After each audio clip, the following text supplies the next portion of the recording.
dangerous can this woman in this state be that she will not be deserving of an emergency care? Like, anybody, even the most deadly criminal, is entitled to emergency care. That's why it is called emergency. Hello and welcome once again aboard JulieCity. How are you keeping? I hope you're keeping well and safe. Thank you for clicking in to watch today's video. You're highly appreciated. So in this video, I'm going to be sharing some of the heartbreaking stories of how Nigerian health system and emergency system is failing its citizens. And people, lots of vibrant people that have a lot to offer to Nigeria are being sent to the great beyond just because of the failed medical system in Nigeria. The lack of emergency care in Nigeria has caused a lot of tears to a lot of families. Well, if this is your first time of tuning into this channel, you're highly welcomed. And if you have not been up to date with the sad story of my sister-in-law, Peace Ogolo, I will encourage you to watch this video. I'm going to be linking it to the end screen. Check my channel, listen to the story so that you catch up with what is going on. So Peace Ogolo, a vibrant young woman, died during labor because of failed healthcare system in Nigeria, because of failed emergency care system in Nigeria, because of medical negligence in Nigeria. Now, to buttress even the fact that a lot of young, vibrant people who have a lot to offer to Nigeria are being sent to the great beyond before their time, is the sad story of greatness. Olorufemi. Now, this vibrant young lady, full of life, has a lot to offer to the young and the old of Nigeria. On her Instagram handle, she is described, I'm going to read: creative mental health practitioner, teens and young adults coach, author and management consultant, and lead volunteer, to name but a few. This vibrant young lady passed as a result of the fact that Nigeria Hospital, our general hospital in Nigeria, could not provide emergency care for her in her most vulnerable and severe moments of life. Now, she was a victim of what is known as the one chance situation in Nigeria. And that's basically, if you're not Nigerian, she got into a scam taxi and they attacked her and pushed her out of the moving taxi. Bystanders ran in to help her and dash her to a general hospital. On reaching there, she was denied care. I'm not going to put the video here because I don't want YouTube to flag me, but her photo is here. You can also search the internet to see the exact photo because it was caught live as it was happening, if you want to see. Now, this young lady, most vulnerable at the time, barely alive, was rushed to General Hospital, Maitama as it is called, but she was denied care, emergency care that she so much required, because one of the excuses was the fact that there was no police documentation. And I have watched that video over and over again. As a medical practitioner that I am, a nurse and a midwife, I'm thinking, how dangerous can this woman in this state be that she will not be deserving of an emergency care? Like, anybody, even the most deadly criminal, is entitled to emergency care. That's why it is called emergency. Now, it was sad to see that these people came out, said this to those who brought her into the hospital and shut the emergency door against her. And shortly after, of course, she passed to the great beyond. What a waste. What a waste of life. Now, I will say it again. If we do nothing and just say we leave them, let God judge them. God is God and he cannot be belittled. But remember, he has given you and I a power, authority to bring change. He said we can speak to mountains. Mountains will be moved. So while you are waiting for God, remember that God is waiting for you to do something. At least speak. And that's why I will not fail to use my platform to speak. Now, that young, vibrant lady passed for no reason before her time. I will always say it again. I know we all have our appointed time to pass, but it is sad when out of negligence, people cross over before their time. Very sad. And my condolences goes to her entire family and those who know her very well. May her soul rest in peace. Now, that is but one. Like I said, if you don't know the story of my sister-in-law, you can catch up on it on my other video. That is not the only one.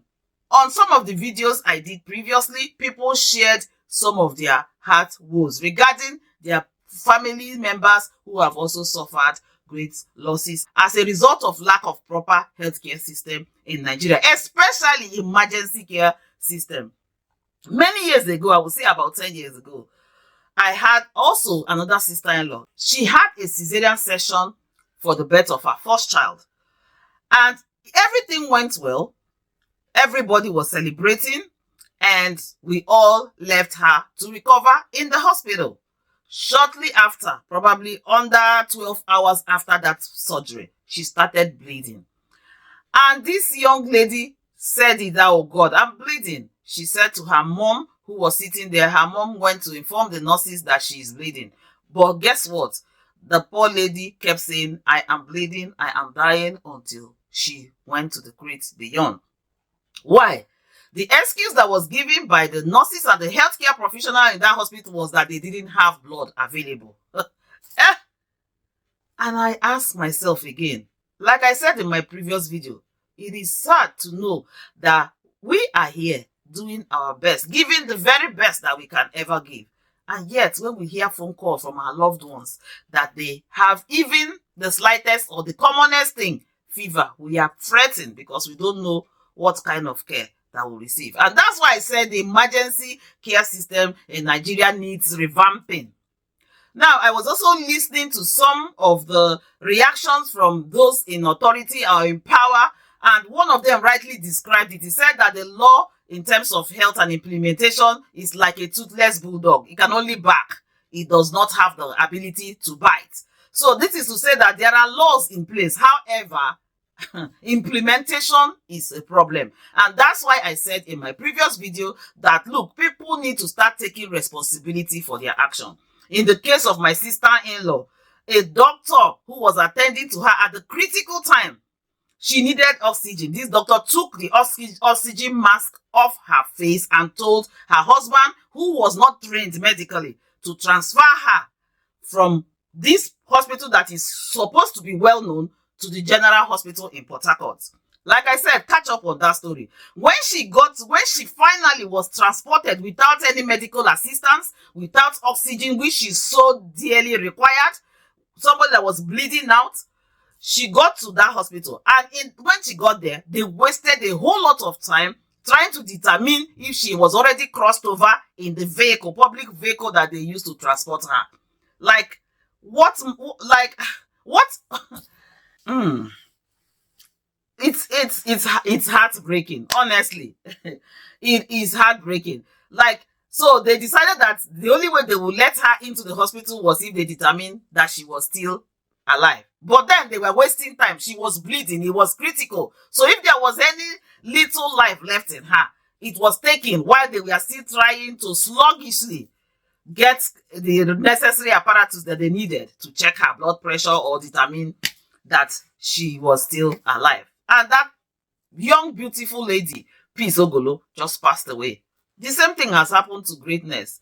These are the ones that have made news. I've spoken of my sister-in-law, Peace Ogolo. But Greatness made news because she was in the capital and she's come up to light and people are acting and reacting. But typical of Nigeria, I hope something good comes out of it. And I hope we all lend our voices to these stories. We all bring our stories to limelight. And I'm asking you, if you have your family member have passed as a result of lack of care, please bombard this comment section with your stories. I have my email, which I'm also going to be linked in my description box. Please DM me, email me, share your story with me if you don't want to share it in public, and I will bring it out to the open. We need to start speaking about this thing. Hopefully, there will be a permanent change that will help save the lives of our loved ones back home in Nigeria. Now, like I said, there was no blood in the hospital that performs cesarean section. Emergency care is totally lacking. Now, one of the requirements in emergency care is, of course, bloods. And then you think about the failed NEPA system. Everything is failing. And medical health system is sad because lives are going. And our leadership in Nigeria need to wake up to this. Somebody, is not just about standing up and speaking and then everything goes down and it continues. There has to be a system of implementation. Our loved ones will not be brought back to us, but a change that will stop others from passing away out of a result of negligence is what we want. That is enough justice for us right now. People are just passing as a result of lack of emergency care or irresponsibility in the side of healthcare professionals, because the healthcare system does not have any form of accountability or holding people responsible for their action. There is no monitoring system. Everything is taken for granted. I have carefully listened to some of the updates that have arisen since greatness issue happened. And there was this other lady in health. She's somewhere in the authority there, and she went on to say that police clearance was not mandatory for treatment, but she still complicated herself to say, however, every individual doctor has the right to make a decision for whatever will endanger them. That I get, of course, but if a patient is proving a threat to the medical professional, of course, I'm not going to say the medical professional should go out there and put their life at risk in that sense. But if it is a personal thing, you can move away and let another professional take over. Like, if you look at the video of greatness, that lady was helpless. What harm could she have caused to the healthcare professional? What would have stopped them in a system where things work from giving her that emergency care and then asking the people who brought her to go out there and get the clearance while she's getting the necessary treatment? If she recovers, probably she'll be able to give more details that will throw light in what has brought her to that condition. That is the way it should be. Now that she passed to grade beyond, what is the benefit? Did it produce any police clearance? And the sad thing is that even those who have brought her to this state, like the scam taxis, nobody is going after them. There's no investigation in place to catch those culprits. There's another survivor in that same incident who has been telling her story. What is happening? Is there any questions? Has anybody been asked? Is there anyone who can identify? I don't want to go into that area because it's not my field. My area is the area of health. There are too many stories that I cannot begin to mention. But if you share your story with me, I'll bring it to limelight. Hopefully, as all of us begin to talk about our experiences and our stories, our loved ones will be spared. The other time I shared my story in a group, and somebody, after watching it, I believe they watched it. Sometimes I want to think maybe they didn't watch it. The person came out to tell me how they believe money was the reason why she passed. As much as everything, it must be money, because if it wasn't money, it wouldn't have. And I'm telling you, that's the mentality that people have that is not allowing things to change. In a society where things work, do you really have to have money in your pocket to get treatment? I understand that Nigeria, health providers who set up private practice, they set it up not just for compassion, but also to make a living. I absolutely get that.